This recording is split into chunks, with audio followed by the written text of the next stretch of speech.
राधा वल्लभ श्री हरिवंश। नवरात्रि में कलश स्थापना करने के बाद अगले दिन से सुबह जब आप पूजा करते हैं तो एक बात का बहुत ज़्यादा ध्यान रखना होता है कि सारी चीज़ें दूर दूर से ही अर्पित करनी होती हैं। जैसे कि चंदन सब कुछ दूर से ही लगाना है, फूल दूर से ही चढ़ाना है, ताकि जो है बिल्कुल कलश हिले नहीं। और जैसे गौरी गणेश को हम आसन प्रदान करते हैं तो कोई भी चीज़ जो है हिलनी नहीं चाहिए, बहुत ज़्यादा चौकी, ठीक है। तो और आगे क्या सावधानियां रखनी, कैसे पूजा करनी होती है हर सुबह 9 दिनों तक, वो हम आपको बताने जा रहे हैं। तो सुबह जब आप स्नान कर लेते हैं, स्वच्छ वस्त्र पहनकर आसन पर बैठते हैं, सबसे पहले अपने आप को पवित्र करना ज़रूरी होता है। क्योंकि भले ही जितने धुले कपड़े हम क्यों ना पहन लें, कहीं किसी ने छू दिए, कहीं किसी ने स्पर्श कर दिए, तो भगवान की पूजा के लिए एक नियम है पवित्रीकरण का। तो आप अपने ऊपर 3 बार जल डालते हुए गंगा माँ का ध्यान करके पवित्रीकरण कर लीजिए। और आचमन भी करना ज़रूरी होता है, क्योंकि बिना आचमन की पूजा अधूरी ही मानी जाती है, ठीक है। तो या तो माँ दुर्गा का नाम लेते हुए, या फिर ओम केशवाय नमः, ओम माधवाय नमः, ओम नारायण नमः, ऐसा बोलते हुए आप आचमन का जल ग्रहण करें। और चौथी बार ओम ऋषिकेशाय नमः बोलते हुए हाथों को धो करके ही पूजा प्रारंभ करनी चाहिए, भगवान का स्पर्श करना चाहिए। अब जो है हम सबसे पहले फूल लेंगे और सभी का ध्यान करना हर रोज जरूरी होगा। क्या करना है, गंगणपतये नमः, गौरी देव्यै नमः, दुर्गाय नमः, कलश में वरुणाय नमः, दीप नारायणाय नमः, ऐसा बोलते हुए सभी के पास फूल छोड़िए और सभी का ध्यान कर लीजिए, ठीक है। फिर पूजा शुरू करनी है। तो जैसे हम जल छिड़केंगे, जल अर्पित करेंगे, तो इन्हीं फूलों में अर्पित कर देंगे, ताकि जो है पूजा की चौकी में जो हम वस्त्र बिछाते हैं वो भीगेगा भी नहीं, ठीक है। और फिर जो है आप हल्दी सिंदूर सभी को अर्पित करिए, क्योंकि गौरी गणेश को, दुर्गा माता को भी सिंदूर लगता है, हल्दी लगती है, और कलश में आप चंदन लगा सकते हैं। लेकिन ध्यान रखिएगा कि छूना नहीं है, दूर से ही यूं आपको जो है चंदन वगैरह लगा देना है, मतलब छिड़क देना है, ऐसा कहूँ अगर तो ठीक ही रहेगा। क्यों मैं ये सब कह रही हूँ, क्योंकि अगले दिन जब हमें सफाई करनी होती है फूल वगैरह की, तो क्या होता है, अक्षत वगैरह अर्पित करते हैं, तो दूर अक्षत अर्पित कर दिया, फूल वगैरह, तो निकालने में आसानी रहती है, उनका आसन बिल्कुल भी हिलता नहीं है। और अगर हमने फूल गौरी गणेश के ऊपर चढ़ा दिया, फिर हम उतारते हैं तो उनका आसन हिल जाता है, तो बिल्कुल ठीक बात नहीं होती, कलश भी हिल जाता है। इसलिए चाहे आप नीचे ही फूल अर्पित कर दें, जैसे कि हमने अभी नारियल में चढ़ा रखा है, तो उस तरह से आप भले ना करें। अगर आप नारियल में भी चढ़ाते हैं तो धीरे धीरे ही उठाना है, जब आप मतलब उठाते हैं बासी फूल, तो और धीरे धीरे ही चढ़ाना है, ठीक है।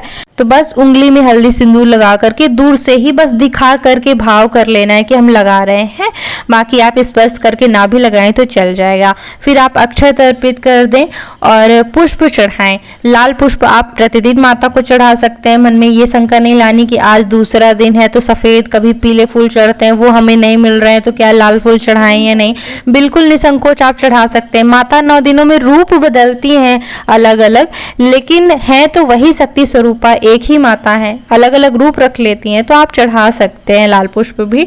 फिर धूप बत्ती जला करके धूप दिखाइएगा। अगरबत्ती का प्रयोग में वर्जित बताती हूँ, क्योंकि उसमें बांस होता है और बांस वंश का प्रतीक माना जाता है, वंश वृद्धि होती है बांस की पूजा करने से, तो बांस जलाया नहीं जाता है, इसलिए धूप बत्ती का ही प्रयोग किया करें। और फिर दीपक प्रज्वलित करके दीप दिखाएं। आप कपूर जला करके भी दीप कर सकते हैं, ठीक है। पूजा के बीच में दीप भी किया जाता है, ये आरती नहीं हो रही है, ठीक है। दीप करने के बाद भोग लगाया जाता है। जैसे कि सब लोग अलग अलग दिन का अलग अलग भोग बता रहे हैं, अब किसी के पास नहीं उपलब्ध हो या कोई भी अगर व्यवस्था नहीं हो रही है, तो आप दूध से बनी मिठाइयाँ बना सकते हैं, प्रतिदिन माता को भोग लगाए जा सकते हैं। या फिर घर में आप कोई भी खीर बना लिया करिए, साबूदाना की, सेवैयाँ की। अगर व्रत नहीं है तो सेवैयाँ की खीर भोग लगा के खाई भी जा सकती है, लेकिन व्रत है तो जो खीर आप माता को चढ़ाएंगे वही चढ़ाइए जो आप फलाहार में ले सकते हैं। और व्रत नहीं है तो चावल की खीर भी चढ़ाई जा सकती, कोई दिक्कत नहीं होती है, ठीक है। वगैरह बना लें। फल तो आप अर्पित करते ही हैं हम सभी। और भोग लगाने का जैसा विशेष नियम होता है कि जल का घेरा लगा करके ही भोग अर्पित किया जाता है, तो भोग रख करके 3 बार भोग में जल जरूर फेरिएगा।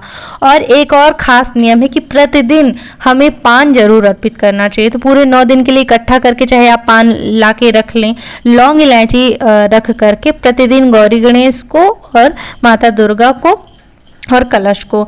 देखिए अगर जैसे नहीं है पान तो एक गणेश जी को चढ़ा दिया और गौरी माता दुर्गा माता दोनों तो एक ही हैं, तो एक दुर्गा माता को चढ़ा दिया और एक कलश में।